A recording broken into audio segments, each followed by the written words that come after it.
105 राजकुमार हैं।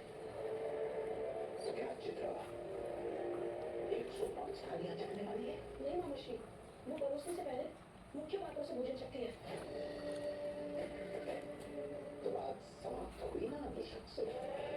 सुन रहे, मुख्य पात्रों में विष नहीं डालना है, नहीं तो सबके सब मारे जाओगे। केवल भीम की थाली में इस विष की एक मात्र बूंद डालनी होगी तुम्हें। सुन रहे, अभिनय में राजनीति नहीं, किंतु राजनीति में अभिनय करना पड़ता है। जो तुम्हें आज करना होगा,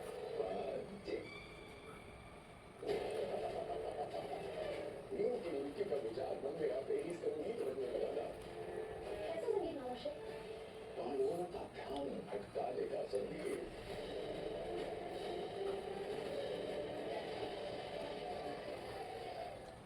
मामुश्री जो करने जा रहे हैं वो उचित है, उचित है भांजे।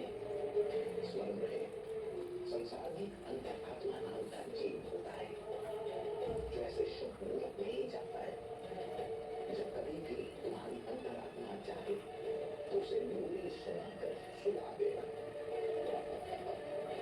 जिस व्यक्ति की अंतरात्मा चाहती है ना, उसके सपने सुलाया करते हैं, समझे थे?